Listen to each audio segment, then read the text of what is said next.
الحمد لله رب العالمين، خلق الإنسان وكرمه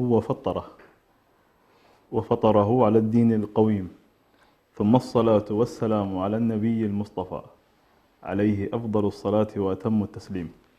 أهلا وسهلا بكم مشاهدينا الكرام في البرنامج الأسبوعي فاسألوا أهل الذكر مع الشيخ والدكتور حسن سلمان. حياكم الله شيخنا وأهلا وسهلا بكم. أهلا وسهلا، مرحبا بكم بالمشاهدين. أهلا وسهلا بكم شيخنا نستمر في السلسلة التي بدأناها في أعمال القلوب، والحلقة هذه بإذن الله شيخنا سوف نتكلم عن الإخلاص. وكما قيل في الإخلاص شيخنا أنه لب العبادة وروحها وأساس قبول الأعمال، وهو من أهم الأعمال القلبية وأعلاها، وهو مفتاح دعوة الرسل كما قال الله تعالى: وما أمروا إلا ليعبدوا الله مخلصين له الدين. وكما قيل على لسان أهل العلم أيضا: ليس شيء أشق على الإنسان من الإخلاص، لأنه ليس له فيها نصيب. بداية شيخنا دعنا نتعرف أو عرف لنا ما معنى الإخلاص. الحمد لله رب العالمين، والصلاة والسلام على رسول الله الأمين وعلى آله وصحبه أجمعين. أما بعد، الإخلاص هو حقيقة من أعظم أعمال القلوب وأجلها، بل هي الروح التي إذا سرت في الجسد أحيته، وإذا ضعفت أو خرجت منه أو انعدمت هذه الروح مات الجسد وفقد معناه. وبالتالي مدار هذا الدين هو على الإخلاص، كما قال الله سبحانه وتعالى: ألا لله الدين الخالص. فالدين غير الخالص ليس لله فيه شيء. قال تبارك وتعالى: وما أمروا إلا ليعبدوا الله مخلصين له الدين. إذا سنلاحظ بأن لو نظرنا إلى الأعمال كلها فهي تنقسم في طريقة التعامل معها إلى شقين: الشق الأول هو الإخلاص، والشق الثاني هو الصواب. كل الأعمال الإخلاص والصواب، ليبلوكم أيكم أحسن عملا. العمل الحسن هو أن يكون خالصا وأن يكون صوابا. واهتم حقيقة القرآن الكريم بهذه المفردة بشكل كبير، وصلت يمكن إلى 38 مرة بمختلف الصياغات، فعلا ماضيا ومضارعا وأمرا ومصدرا، فوردت بشكل كبير. ربما لو تعاملنا معها في إطار التجميع سنخلص إلى مفهوم عظيم جدا فيما يتعلق بمسألة الإخلاص لله سبحانه وتعالى، فوردت 38 مرة. والورود القرآني له صلة أيضا بنفس المعنى اللغوي، وهنا نأتي إلى مسألة الإخلاص وما تعريفه. الإخلاص في اللغة هو تنقية الشيء مما علق به من الشوائب. فمثلا يقول لك واحد: أريد عسل خالص صافي، عسلا صافي ليس فيه ما يكدر صفوه وطبيعته. والله عز وجل أشار إلى إخراج اللبن مثلا، يخرج من بين فرث ودم لبنا خالصا، فإن نقي من الدماء ونقي من ما يتعلق بالفرث أيضا. من أنت لو نظرت إلى الدم والفرث ما فيه شيء يمكن أن يخرج منه حليب بالشكل، لكن هذا صنع الله وخلقه سبحانه. فموضوع الإخلاص في اللغة هو أن يكون خالي من أي شائبة، الشيء يكون متمحض، أي حديد محض، ذهب محض، فضة محض، حليب محض، وهكذا. إذا خلطت على هذه الأشياء أو أدخلت فيها ما ليس منها ما صار خالص. ما صارت خالصة. ده ببساطة يعني فيما يتعلق بالمعنى. المعنى الاصطلاحي، اصطلاح الذين تكلموا مثلا في علم السلوك كالإمام ابن القيم عليه رحمة الله وغيره أيضا من علماء السلوك والتصوف، قالوا مسألة الإخلاص هي أن تفرد الله سبحانه وتعالى في القصد والنية ولا تشرك معه أحد، فكأنما المطلوب إنه والله يكون الوجهة في الأعمال لله سبحانه وتعالى، لا تخالط معه شيء آخر، لا تدخل مع الله شيء آخر، لا تقصد مع الله شيء آخر. باختصار يعني لا تقصد مع الله شيئا آخر. فإذا قصدت مع الله غيره حصل إيه؟ حصل دخن، حصلت شوائب، فلم تعد العبادة خالصة. والله عز وجل يقول وما أمروا إلا ليعبدوا الله مخلصين له الدين ألا لله الدين الخالص. فإذا نحن حتى نعرف المعنى اللغوي والاصطلاحي هو نفسه الذي يقودنا إلى المعنى القرآني. نفس في القرآن الكريم كلمة الإخلاص أو معنى الإخلاص هو نفس هذه المفردة، تعني مسألة النقاء، التمحض، الصفاء، عدم الإشراك بالله، عدم الرياء، هذه كلها تقريبا تدور فيها مفردة الإخلاص. بارك الله فيك شيخنا. شيخنا طيب إذا جينا نبغى نربط الإخلاص مع أعمال القلوب من ناحية الأهمية، كيف ممكن نربط الإخلاص في موضوع أعمال القلوب؟ والإخلاص أصلا جوهر أعمال القلوب، لأن الإخلاص له تعلق مباشر بالقلب. أنا ذكرت بأن العمل له شرطان للقبول: الإخلاص والصواب، أليس كذلك؟ صحيح. ستلاحظ بأن مسألة الإخلاص هي مسألة قلبية، مسألة قلبية محضة، قلبية محضة. بمعنى عندما تريد أن تتجه إلى عمل، أول ما تختبر فيه هو سؤال لمن العمل. قبل أن أقول كيف أؤدي العمل سأقول لمن إيه؟ العمل. لمن العمل، وهذه مسألة قلبية. فستلاحظ بأن الإخلاص هو الذي يفرق بين ما كان لله وما كان لغير الله. الإخلاص هو الذي يفرق بين ما كان من قبيل العادات وما هو من قبيل العبادات. الإخلاص هو الذي يحدد لي ما بين الفرائض والنوافل. الإخلاص هو الذي يفرق على كل بين كل هذه الأشياء التي يمكن أن تكون أحيانا في ظاهرها شيئا واحدا. فموضوع الإخلاص علاقته بأعمال القلوب هو جوهر أعمال القلوب، هو الأساس، جوهر أعمال القلوب. فلا يمكن أن نتكلم عن الإخلاص بعيدا عن الأعمال إيه؟ عن الأعمال القلبية. من عمل عملا صالحا، من عمل عملا، يعني النبي صلى الله عليه وسلم يقول من عمل في الحديث القدسي: من عمل عملا أشرك فيه معي غيري تركته وشركه. وهذه مسألة قلبية. فالإخلاص هو صفاء القلب ونقاؤه وتمحضه لله سبحانه وتعالى، خالصا لوجهه، يكون خالصا لوجه الله سبحانه وتعالى. فهو لب أعمال القلوب وجوهر أعمال القلوب. ويصعب جدا أنك أنت والله تتكلم عن الإخلاص بعيدا عن القلب، فالركن الأساسي. ولذلك الحديث الذي يقول فيه عن عمر بن الخطاب رضي الله عنه، يقول النبي صلى الله عليه وسلم: إنما الأعمال بالنيات. الأعمال هذه كلها أعمال جوارح، أعمال قلوب غيرها، لكن علاقتها بإيه؟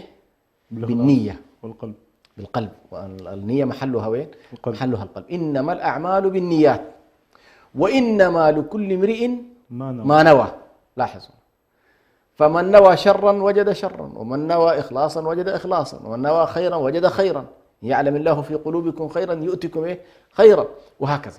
فأعمال القلوب أو مسألة الإخلاص مدارها على خلوص القلب ونقائه وصفائه، وألا يدخل في العمل أي شائبة من الشوائب التي تبطل العمل، لأن قبول الأعمال مرتبط بالإخلاص. فليعمل عملا صالحا فمن كان يرجو لقاء ربه فليعمل عملا صالحا. هذا هو الصواب، أن العمل الصالح ما كان موافقا لكتاب الله وسنة رسول الله صلى الله عليه وسلم، ولا يشرك بعبادة ربه أحد. هذا الركن الثاني. فهذان الركنان هما عليهما مدار العمل. يوم القيامة نسأل عن أحسن الأعمال، والله عز وجل ما قال أكثركم عملا، لا، قال أحسنكم. أحسنكم عملا.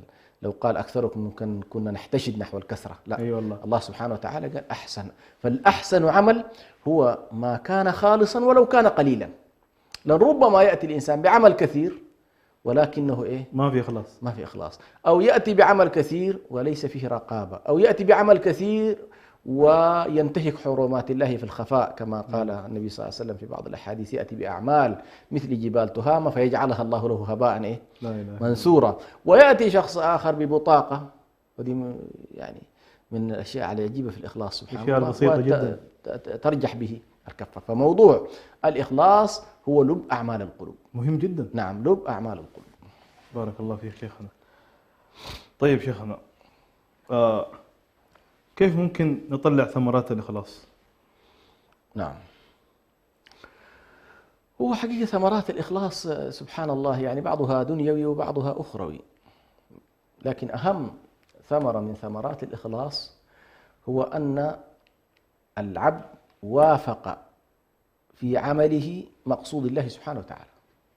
ده أعظم شيء، وهذه من الأعمال المهمة جدا، يعني من الأشياء التي يغفل عنها كثير من الناس، بل أحيانا يلجأ الناس إلى التحايل على الشريعة لأنهم لا يتوافق مقصود الله مع أوامر الله.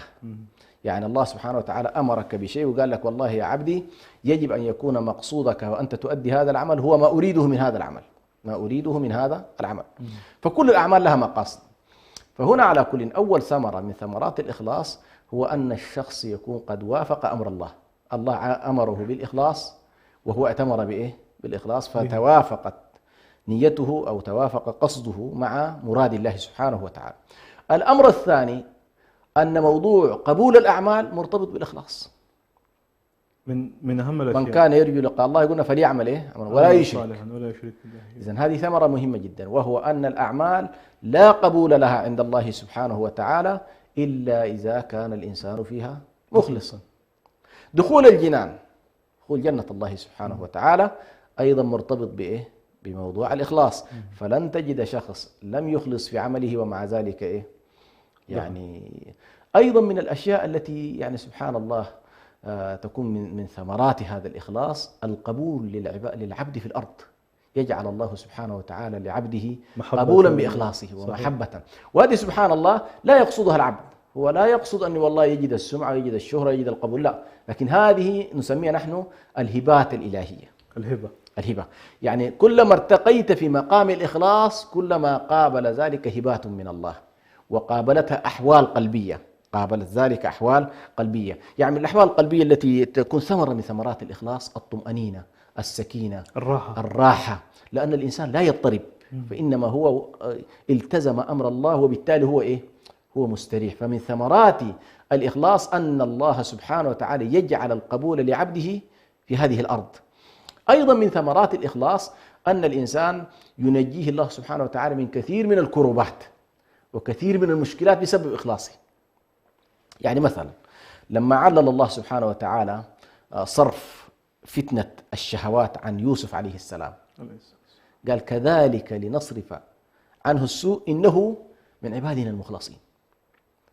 ما قال أي حاجة ثانية. الإخلاص سواء طبعا القرآن يفرق بين المخلص والمخلص، لكن لها علاقة على كل. حتى المخلص الذي اصطفاه الله سبحانه وتعالى يصطفيه بإخلاصه، يصطفيه بأعماله، يصطفيه بسبقه، قمة إخلاصه، فيتحول من مخلص إلى مخلص. وهذا في القرآن موجود على درجة كبيرة جدا. وصف الله بها موسى، وصف الله بها يوسف عليه السلام. فالشاهد أن الإخلاص يقي العبد من الفتن. وهنا بالذات نلاحظ أن الله سبحانه وتعالى في أكثر من آية يقول: نجيناهم إنهم كانوا من عبادنا المخلصين، فنجاهم الله سبحانه وتعالى بسبب هذا الأمر. فموضوع الإخلاص ثمراته حقيقة كثيرة جدا، تجدها في أداء الإنسان لأعماله من حيث الجودة، من حيث الخشية، من حيث الخشوع. أيضا كلما زاد الإخلاص كلما كانت إيه؟ كلما كانت الخشية أفضل، والجودة أيضا أفضل. أيضا من ثمرات الإخلاص أنها تحول الأعمال العادية والمباحات إلى عبادات. فمثلا الشخص وهو يعطي يعني أبنائه مصروفهم العادي، أو يأكل مع زوجته فيضع كما أخبر النبي صلى الله عليه وسلم يضع اللقمة في زوجته، فقالوا أيكون لذلك أجر؟ قال نعم. مع انه فعل أو بسيط يأتي الرجل امرأته ليقضي حاجته، أيكون في ذلك أجر؟ قال نعم. أرأيت إن وضعها في حرام أكان عليه وزر؟ قال نعم. قال فكذلك. فالشاهد أن الأعمال المباحة العادية بالنية يمكن للإنسان أن يحولها إلى عبادات. مثلا شخص رياضي يمارس الرياضة لكنه يستصحب في رياضته أنه يريد أن يتقوى في جسمه ليطيع الله سبحانه وتعالى، يريد أن يجاهد في سبيل الله سبحانه وتعالى، وهكذا. فنلاحظ أن موضوع المباحات وتحويلها إلى عبادة أيضا من الأشياء المهمة. أيضا سبحان الله من ثمرات الإخلاص أن الشخص المخلص أحيانا يدرك مراتب العاملين وهو لم يعمل. إن بالمدينة لرجالا ما سرتم مسيرا ولا سلكتم وادي إلا كانوا معكم أو إلا شاركوكم في الأجر حبسهم العذر، فتجده بإخلاصه يبلغ مقامات عظيمة جدا ما كان له أن يبلغها بوضعه الطبيعي. صحيح. فهذه أيضا من ثمرات الإخلاص. أيضا من ثمرات الإخلاص أن الله سبحانه وتعالى يضاعف الأعمال يعني مضاعفة الأعمال لها علاقة بالإخلاص أكثر مما لها علاقة بالصواب. الصواب قد نلتقي جميعا كلنا نؤدي الصلاة على ظاهرها، لكن نتفاوت ونحن في صف واحد، هنالك من تقبل صلاته وهنالك من يؤتى نصفها ربعها ثمنها كما أخبر النبي صلى الله عليه وسلم في الحديث، وهنالك من يخرج بلا شيء مع أنه أدينا نفس الصلاة ركوعا وسجودا. لكن لاحظ أهل الإخلاص تفاوتت درجاتهم.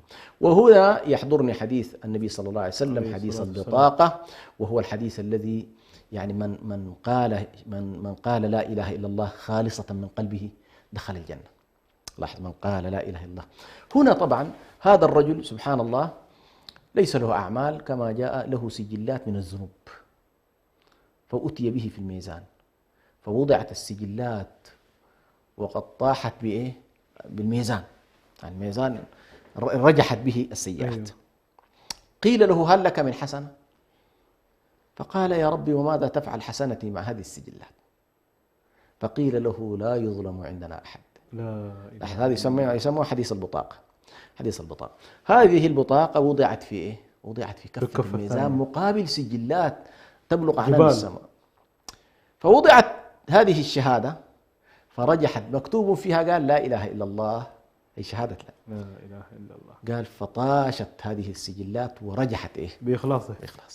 هنا سبحان الله شيخ الإسلام ابن تيمية عليه رحمة الله له كلام عظيم وجميل جدا في هذا الموضوع. قال كم من أهل لا إله إلا الله في هذه اللحظة يعذبون في النار. والله.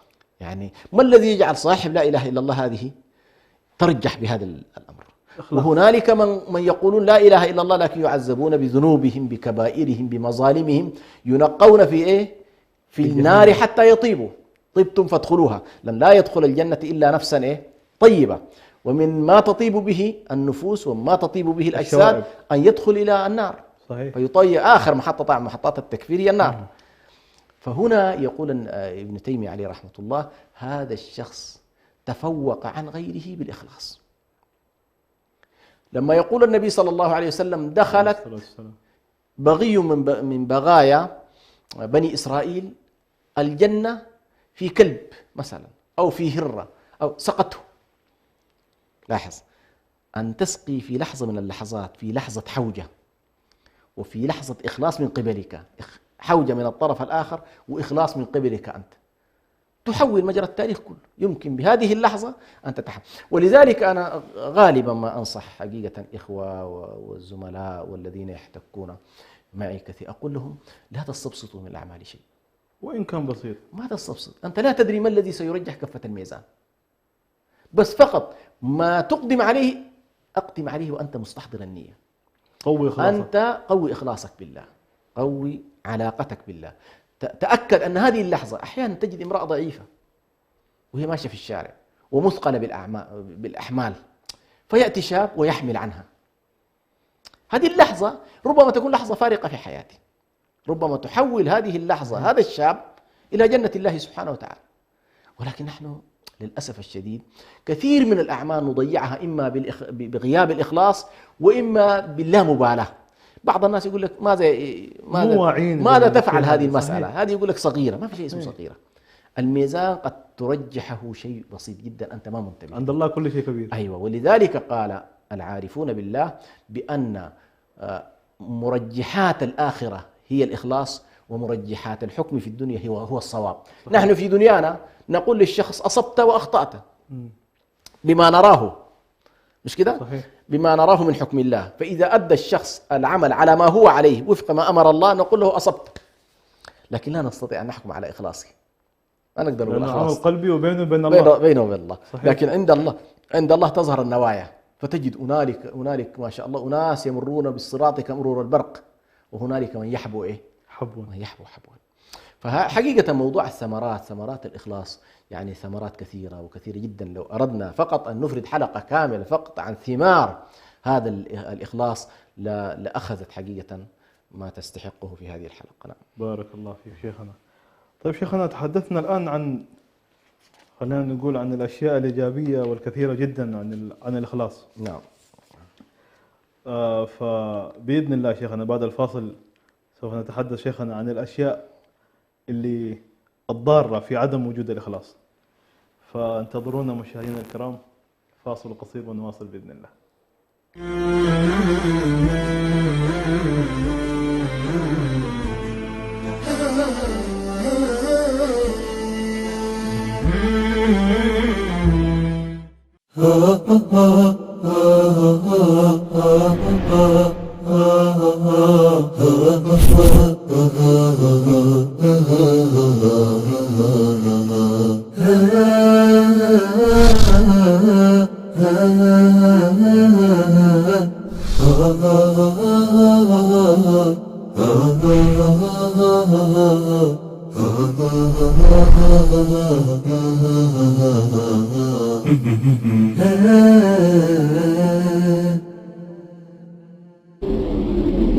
أعزائنا المشاهدين، يمكنكم الآن متابعة بث قناة سلام الفضائية عبر قمر سهيل سات على الترددات التالية: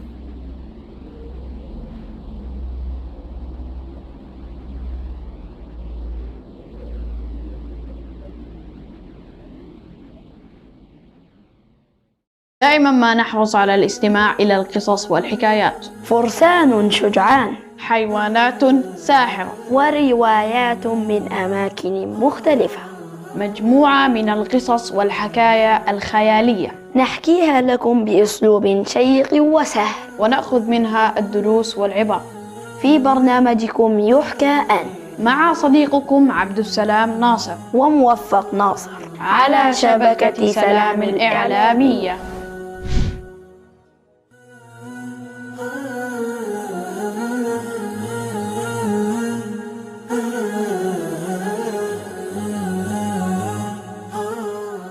نعتز بهويتنا، نعتز بتقاليدنا، نعتز بديننا كمسلمين إريتريين، نعتز بوطننا وأرضنا.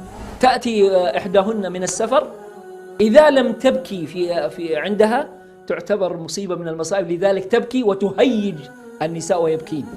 حتى لو كان الجواز في جيوبهم، هو في جيبهم ولكن ليس في قلبهم. إذا ثبت أنه والله يؤذي عباد الله، وبل ربما يصل بسحره إلى أن يقتل، هذا ما في خلاف أن إذا سحره الذي فعله قتل إنسان فإنه يقتل. لكنه لو قال أنه هذا للذكور من أبنائي من ذريتي دون الإناث مثلا، هذا قال العلماء هذا وقف جائر ولا يجوز ويحرم هذا الوقف. الشعب الإريتري الآن كثير من الشباب يهرب من بلده. أين الاعتزاز بالوطنية الإريترية؟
أهلا وسهلا بكم من جديد.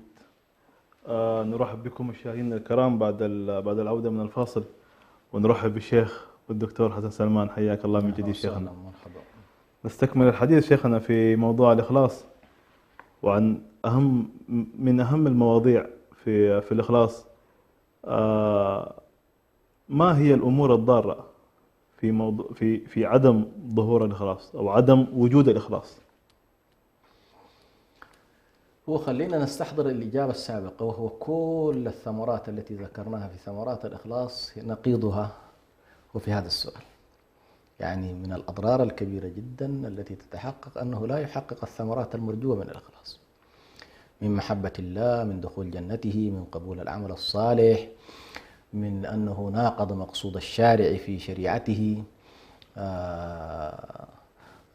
غياب الأجر، غياب المضاعف، هذا كل ذلك يمكن أن يدرج في هذا السؤال، وهو أن الإنسان، لكن أخطر شيء أن الإنسان سبحان الله يكون قد خسر الدنيا والآخرة بعدم الإخلاص، أنه تعب واجتهد. وخاصة سبحان الله ذكر لنا النبي صلى الله عليه وسلم حديثا، وهو حديث الثلاث، اللي هو المنفق والمجاهد والقارئ. هذا الحديث سبحان الله من أعظم الحديث التي حقيقة تجعل الإنسان يقف كثيرا أمام نفسه ويسأل نفسه لما يفعل ما يفعل. ولذلك أنا أقول هذا السؤال سؤال لماذا أفعل ما أفعل؟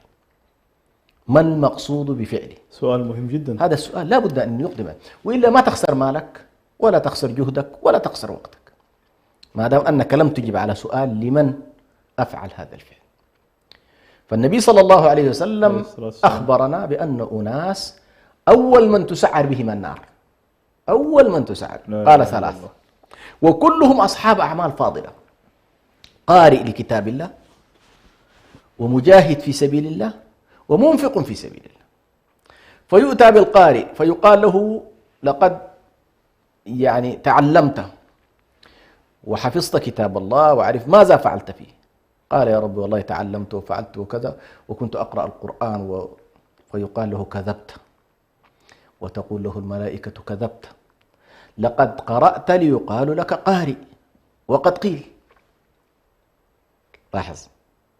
الثاني يأتي بالمجاهد، عمل عظيم. لاحظ، العمل الأول عمل علمي، والعمل الثاني عمل ميداني وهو الجهاد في سبيل الله. جاهد، أعطيتك قوة يا ربي، هذه قوة إيش عملت فيها؟ والله جاهدت في سبيلك. يقال له: كذبت. قاتلت ليقال لك شجاع وقد قيل ذلك. يعني مقصودك اللي أتحقق. ماذا تريد؟ المنفق لماله: آتاك الله مالا ماذا فعلت فيه؟ يا رب والله أعطيتني مالا كنت أنفق يمينا وشمالا وعلى الفقراء والأيتام وكذا.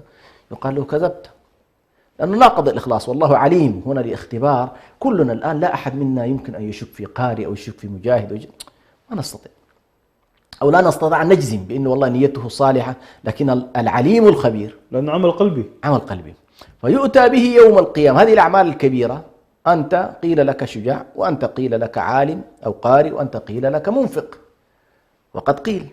صحيح. فأول ما تسعر بهم النار. أنا في رأيي لا يوجد، يمكن لو قلنا ما هو أضر شيء نقول هذا يكفي. يكفي أن الإنسان يساق به إلى النار وهو مقصوده إيه؟ وهو هكذا ينبغي أن يكون وجهته إلى إيه؟ وجهته إلى الجنة. أتى بأعمال ضخمة جدا، ولكن أنفق ماله وقاتل وتعب وسهر، كل ذلك نافى الإخلاص فدخل والعياذ بالله بدلا. أيوة، هذه النقطة الثانية اللي عدم قبول العمل وضياعه. الله سبحانه وتعالى يقول: وقدمنا إلى ما عملوا من عمل فجعلناه هباء منثورا. لماذا؟ ناقضوا الإخلاص. ثم أيضا مناقضة الإخلاص مباشرة والعياذ بالله تنقل الإنسان من دائرة الإسلام، وخصوصا إذا كان المناقضة مناقضة كلية تنقله في دائرة الإشراك بالله سبحانه وتعالى. والإشراك بالله هنالك 4 أنواع من الشرك، واحدة منها الإشراك في القصد والإرادة. من كان يريد الدنيا بأعماله، من كان يريد الدنيا بأعماله ليس كمن كان يريد العاجلة تعجلنا له فيها ما نشاء لمن نريد ثم جعلنا له جهنم يصلاها مذموما مدحورا. قال ومن أراد الآخرة وسعى لها سعيها وهو مؤمن. أراد الآخرة سعى لها سعيها، أي بمعنى توفرت الإرادة الصحيحة، توفر الإخلاص الصحيح، توفر الصواب، أراد الآخرة وسعى لها سعيها، أي للآخرة سعي خاص. فالأعمال التي تدخل النار معروفة، الأعمال التي تدخل الجنة معروف، سعى لها سعيها. طيب هو مخلص وعمل بما هو مطلوب، قالوا هو مؤمن. هذه 3 شروط. قد يكون مريد نيته خالصة، أنه ما يريد شهرة، ما يريد كذا، وما عنده سعي، لا وعنده سعي، لكنه ليس مسلما. لاحظت؟ ليس مؤمنا، ليس مؤمنا. فهذا ناقض شرط أساسي من شروط قبول العمل، وهو أن يكون الإنسان مؤمنا. يعني مثلا لما سألت أو لما سئل النبي صلى الله عليه وسلم، سئل عن أظنه عن أحد الكرماء العرب ولعله حاتم الطائي أو غيره، ربما شخص آخر، قيل كان كريما، قال ليس من أهل الجنة. قيل لما؟ قال إنه ما قال يوما رب اغفر لي خطيئتي يوم الدين، ما استصحب في هذا العمل الآخرة، ولا جاءت في باله أن يدعو الله أو أن يخشى الله أو يحتسب هذه الأمور لله، ما جاءت في باله أصلا. فقضية الإخلاص جعلها الله هباء منثورا. هل أتاك حديث الغاشية وجوه يومئذ خاشعة عاملة ناصبة تصلى نارا حميمة. فإذا الإخلاص يعرضك أيضا إلى هذه المسائل الخطيرة، فعدم قبول الأعمال، وعدم كذلك دخول جنة الله سبحانه وتعالى والتعرض لنيرانه، ثم مناقضة الشخص لمقصود الله ومراده. فمقصود الشريعة وإنزالها أن يكون الإنسان مخلصا لله سبحانه وتعالى في أعماله. ناقض الإنسان بهذه الأعمال الصالحة، بدل أن يتجه بها إلى الله اتجه به إلى غيره. دخل والعياذ بالله، بدل أن يكون من أهل التوحيد والإسلام وكذا صار من أهل الشرك والكفر، لأنه أراد بأعماله غير وجه الله سبحانه وتعالى. فهي حقيقة الأضرار كثيرة جدا. أيضا اجتماعيا بعيدا عن الجانب الإيماني أو الجانب التعبدي المحض، في معاملاتنا تصور شخص غير مخلص، أتيت به بنجار، أتيت بمعلم، أتيت بموظف، تصور أنه لا يخلص في عمله. من المرة الأولى ثاني مرة حياة الناس تفسد، حياة الناس تفسد. الموظف غير المخلص يفسد حياة الناس، المعلم غير المخلص يفسد حياة الطلاب، السواق غير المخلص في دوامه أيضا يؤثر على حركة الناس وحركة المجتمع. ما في استقامة في الحياة الحياة كلها، حتى لو قلنا إنه والله بعيد عن الأمور الدينية، الآخرة في دنيانا، إذا فقدنا الإخلاص دمرنا حياتنا كلها. فنحن محتاجين إلى الشخصية الشخصية المخلصة في حياته، مخلص في عمله، يستمتع بما يقوم به من عمل، يشعر بأنه والله يؤدي رسالة في هذه الحياة. فما بالك لما يكون مؤمن وقضيته ليس الناس، لا، إنه والله أنا أمام الله، ما هي قضيته. ثم أيضا غياب الإخلاص ينشئ في المجتمعات ما يعرف بظاهرة النفاق الاجتماعي. النفاق الاجتماعي بمعنى أنت لا تثق في كثير من تصرفات الناس. مصطلح خطير هذا. تشعر بأنه والله هذا الشخص شخص بتاعت مجاملات، شخص بتاعت إنه أمامك يحدثك بشكل ممتاز وكذا، لكن إذا التفت إلى الاتجاه الآخر غمز عليك. تجده ما شاء الله يستقبلك بكل أريحية وكذا، وعندما يتكلم في قبيلتك وفي أصلك وفي فصلك. هذه كل إشكالات هذه، وللأسف الشديد هذه لغياب هذه المعاني، غياب الإخلاص. يعني أنت كيف تخلص في أخوتك، كيف تخلص في ضيافتك، هذه كلها معاني معاشية، يعني معاني لها علاقة بالمعاش، صحيح، بالأمور الدنيوية العادية، بالأمور الدنيوية العادية. كيف تخلص في وظيفتك، كيف تخلص في مهامك التي أوكلت إليك وتأخذ عليها الأجر. صحيح. ثم أيضا الذي لا يخلص والعياذ بالله في أعماله الدنيوية التي يفترض أن يؤديها على أحسن وجه ويأخذ عليها المال، أدخل على نفسه وعياله أيضا مالا حراما. هذه إشكالية، نقطة مهمة. أنك أنت ما منتبه والله لا تخلص في الأعمال، وتريد في نهاية الشهر عملك مالك كما ينبغي. فهذا لا يلتفت هو انه والله يا اخي انت مطالب بانه والله تؤدي كذا ساعه في اليوم وانت لا تؤديها ثم تاتي لتاخذ ايه؟ على العمل. مرتب. ثم كثير من الناس نتيجه غياب الاخلاص تجد مثلا اذا دوامه 8 ساعات العمل منها ساعتين ويريد بعد ذلك. فهذه كلها على كل لها علاقه ب، ولذلك ما نراه من تخلف اجتماعي، تخلف سياسي، تخلف مهني، تخلف تقني في مجتمعاتنا، ستلاحظ أن الإخلاص يلعب دورا كبيرا في هذا الجانب. بينما كثير أحيانا من الكفار أخلصوا في دنياهم، بغض النظر الآخرة هذه، وتفانوا في الإخلاص، تفانوا في إخلاصهم. بعض الشعوب الآن خلاص صارت حتى الدول تحاول من شدة إخلاصهم في أعمالهم تعمل لهم نوع من حتى تخفف هذا الإخلاص أو تخفف يعني زي اليابانيين مثلا، الجدية والصرامة والإخلاص في العمل أدى بهم إلى أنه والله الواحد منهم صار يعمل أكثر من اللازم. الإضراب عندهم مثلا أنه والله يعمل شارة حمراء على يده وهو شغال، يعرف الناس أنه والله اليوم فلان عامل إيه؟ عامل إضراب، فتأتي الإدارة التفاهم معه. فهذه كلها طبعا لها علاقة بموضوع الإخلاص، له علاقة وانعكاس كبير جدا في حياتنا الدنيوية وكذلك في حياتنا الأخروية. يعني الإخلاص شيخنا أكبر من أنه يعني في الأمور الدينية. لا، الإخلاص هذا موضوع كبير جدا. نعم، الإخلاص يدخل في كل صغيرة وكبيرة من حياتنا، كل صغيرة أي عمل يدخل ما فيه. في حاجة أتوقع تخرج عن الإخلاص. لا تخرج، لا شيء تعبدي ولا شيء معاشي. الشيء المعاشي في حياتك، المزارع مثلا، المزارع تصور لو لم يخلص في مزرعته ينتج شيء؟ ما لو ما والله يتتبع الأمطار ونظف الأرض وحرص على نظافتها بعد أن زرعها وتعهدها بالسوق، ما يستطيع أن ينتج شيء. التاجر لو لم يكن حريصا في بضاعته ومخلصا أمام المتعاملين معه والعملاء لا يستطيع أن يكسب. فستلاحظ أن الإخلاص له علاقة بالنجاح الدنيوي، فالمخلصون ناجحون في دنياهم والمخلصون كذلك في آخرتهم. نعم. بارك الله فيك شيخنا حدثنا عن السلف، كيف كانوا مع الإخلاص وكيف كانت حياتهم مع الإخلاص؟ نعم. طبعا السلف رضوان الله عليهم صراحة يعني لما تقرأ بعد قصص السلف رضوان الله عليهم أحيانا ينتابك إحساس بأنك أنت لست أمام بشر، يعني هذا كأنهم ملائكة في الأرض. هذا التجرد الكلي لكثير منهم، هذا التجرد الكلي سواء في العلماء، سواء في المجاهدين، سواء في التجار ورجال الأعمال، سواء في البسطاء من الأمة، الشخصيات العادية، شيء يعني يذهب العقل حقيقة، يذهب العقل. فمثلا من أكثر ما كان السلف يحرصون عليه أولا عدم الاعتراف بإخلاصهم. لا تكاد تجد من السلف إلا لاستثناءات سآتي إليها يعترف بذنبه قبل، لكن هو تجد دائما يشعر بالتقصير، ودائما متهم نفسه بعدم الإخلاص، ودائما شاك في أنه والله تقبل الله منه أو لم يتقبل الله. وهو في قمة الإخلاص. نعم. إذا كان أبو بكر الصديق رضي الله عنه وهو الصديق وهو المشهود له بشهادة النبي صلى الله عليه وسلم والقرآن تحدث عنه، يقول والله لو دخلت رجلي الواحدة في الجنة والثانية لم تدخل ما أمنت، ما ضمنت. فهذه المسائل صراحة لها علاقة بشكل كبير جدا في الجانب الأول. ولذلك بعض السلف كانوا يقولون إذا شعرت في إخلاصك بالإخلاص فإن إخلاصك بحاجة إلى إخلاص. يعني إذا أنت خلاص شعرت إنه والله هذه أنت بدأت تستشعر إنه والله أنت مخلص في هذا العمل. ليش يقول هذا الكلام؟ لماذا هذا الشعور؟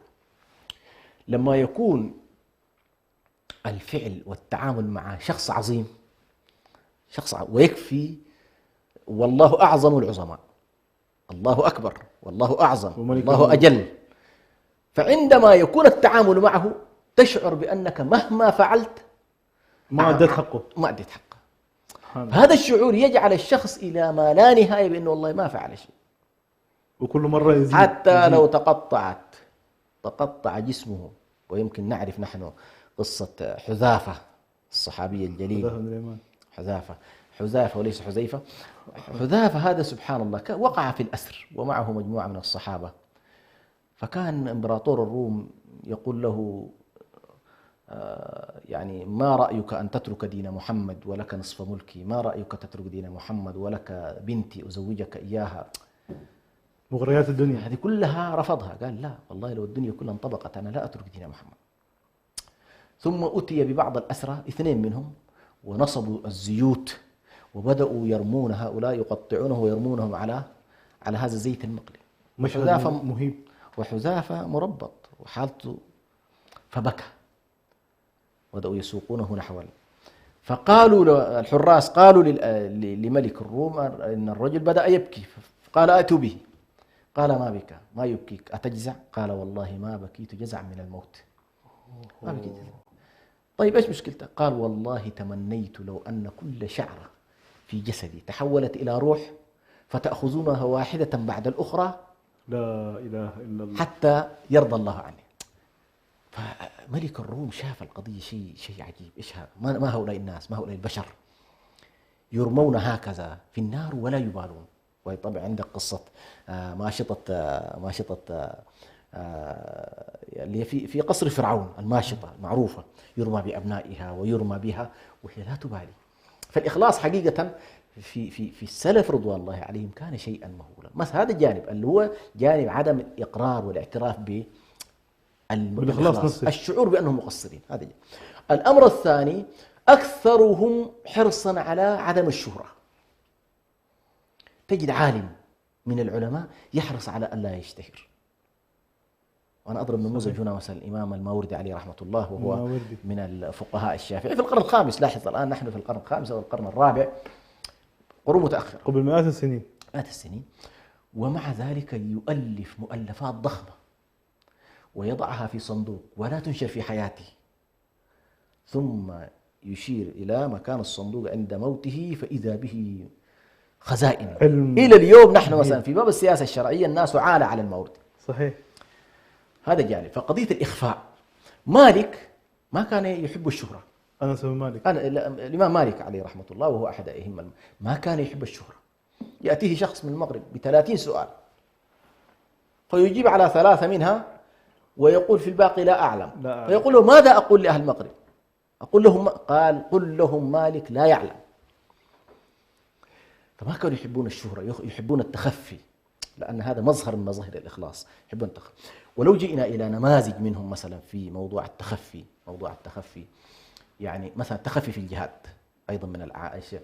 عندنا يعني قصص طبعا في هذا الاتجاه، منه عبد الله بن مبارك وهو من أئمة الحديث ومن رجال الجهاد في سبيل الله، صاحب المقولة يا عابد الحرمين لو أبصرتنا لعلمت أنك بالعبادة تلعب، أي من كان يخضب خده بدمائه فنحورنا بدمائنا تتخضب، أو كان يتعب خيله في باطل فخيولنا يوم الكريهة تتعب. هذا العالم المجاهد، تصور يحكى عنهم ذات يوم، يحكى عنه بأنهم دخلوا في معركة، فيلاحظوا جاء شخص مبارز، قالوا فخرج إليه أحد المسلمين متلثما ما باين شكله فقتله. ثم جاء الثاني، هذا قتله ثم عاد إلى الصف وهو متلثم لا يعرفه أحد، ثم عاد إليه ففعل ذلك 3 مرات. يقول راوي القصة ففي الرابع أدركته، قال وأمسكته بقميصي وفتحت اللثام فوجدته عبد الله بن مبارك. يعني لاحظ هذا العالم اللي يفترض أنه والله يكون محمي ويكون من خلف الجيش أو يكون لا، يتعامل في الصفوف الأولى ويحرص أن لا يعرف، حتى عاتب هذا الذي كشف عنه وهو يعرفه، قال أمثلك يفعل هذا؟ ليش يعني لماذا تضطر إلى أن تجعل الحركة هذه؟ هذا واحد. أيضا عندك مثلا من الأشياء السلف صاحب النفق، صاحب النقب المعروف، وهو أن المسلمين أتوا إلى الروم ووجدوا الحصون، فهذا المجاهد حفر من تحت الأرض ودخل إلى داخل الحصن وبدأ المعركة وفتح الأبواب ولم يعرفه أحد. شخصيته مجهولة. شوف هؤلاء المجاهيل سبحان الله هم صناع التاريخ. هؤلاء المجاهيل صناع التاريخ، مع أن الأمور تنسب لأهل الظاهر في القيادة، الظاهر في العلم، الظاهر في المال، تنسب إليهم رؤوس القوم. لكن سبحان الله هؤلاء الأخفياء هم صناع الحضارة حقيقة. ثم أمير الجيش بدأ يسأل من الذي فتح الأبواب؟ ما في أحد. استحلفهم بالله، قال استحلفكم بالله من فعل هذا الفعل أريد أن أعرف. فجاء ليلا طارق يطرق عليه ودخل عليه وقال له أما وقد استحلفت بالله فإني استحلفك بالله أن لا تسألني من أنا، فكشف عن وجهه ثم ذهب. قال لم يعرف اسمه، نظرة واحدة نظر إليه وخلاص أدى القسم اللي زي يعني بر له بحلفانه بطلب هناك. ثم صار هذا الأمير يدعو الله سبحانه وتعالى أن يحشره مع هذا. لا إله إلا الله. أن فعلا هؤلاء هم الذين يتمنى الناس أن يحشرون معهم وأن يكونون معهم. فقضية أنه والله السلف رضوان الله عليهم كانوا أخفياء فيها. أيضا من المبالغات أحيانا، من المبالغات يعني أحيانا وأنا أقرأ في أبواب الإخلاص وكذا للحلقة، يعني مثلا تلاحظ بعض السلف زوجته لا تعرف عنه كثير من الأعمال.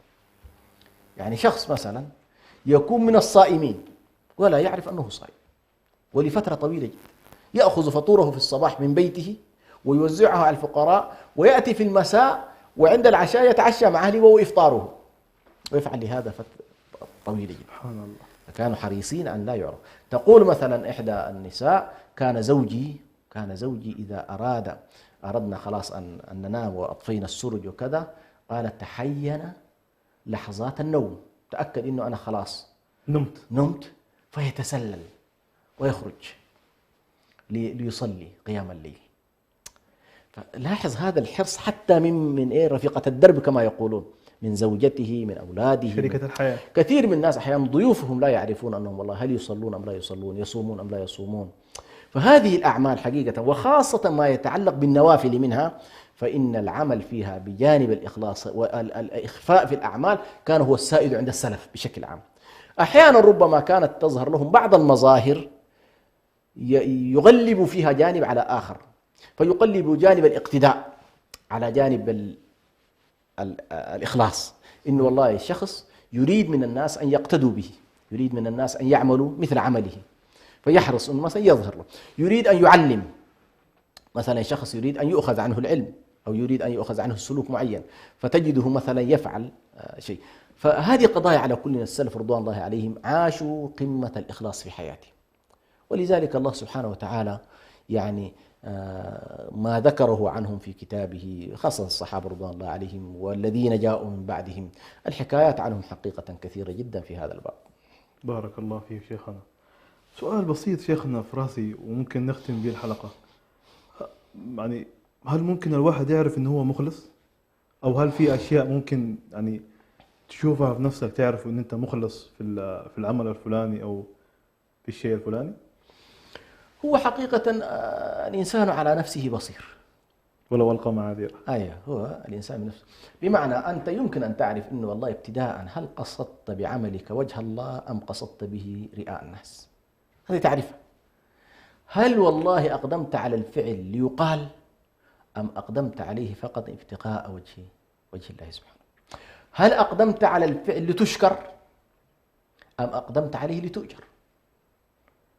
إنما نطعمكم لوجه الله لا نريد منكم جزاء ولا شكورا. يعني بعض الناس يقدم هدايا ويطلب من وراء هذه الهدايا خفايا كما يقال، هو يدرك أنه والله يقدم اليمين ليأخذ بعد يقدم الغداء عشان يجي العشاء. فهذه الآية سبحان الله سدت علينا هذه المنافذ. يعني أنت في العطايا، أنت في الأعمال، أنت في كذا، يجب أن تدرك لا تريد من أحد جزاء ولا تريد منه شكر. شكرك فالحمد لله ما في إشكال، لكن لا تطلبها أنت لا تقصد ذلك. فالشاهد يمكن للإنسان أن يعرف نفسه، لكن قد لا يعرف إنه والله أمره هذا قبل أم لم يقبل أحصل، لكن هو يعرف، الإنسان يعرف إنه والله فعلا. مثلا بعض الناس يعرف أنه والله ينشط إذا أثني عليه ويكسل إذا لم يثنى عليه، فهو يدرك أنه والله هذه القضية مش طبيعية. أنا ليش أتحرك بالثناء وليش مثلا أحجم بعدم الثناء؟ هذه كلها مؤشرات تعطي الإنسان، لكن الإنسان كما قلت على نفسه بصير، فهو يدرك تماما بأن والله هل فعله هذا القصد فيه وجه الله أم ليس وجه الله سبحانه وتعالى. بارك الله فيك شيخنا الكريم. إلى هنا مشاهدينا الكرام نكون قد وصلنا إلى نهاية حلقة هذا اليوم، شاكرين لكم حسن الاستماع والمشاهدة.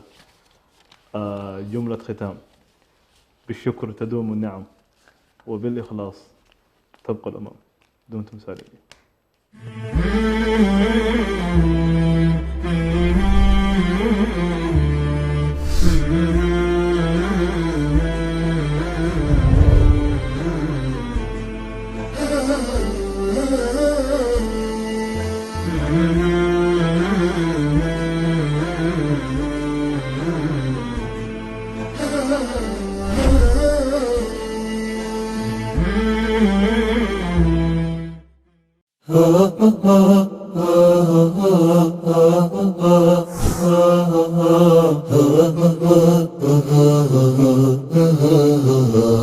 Oh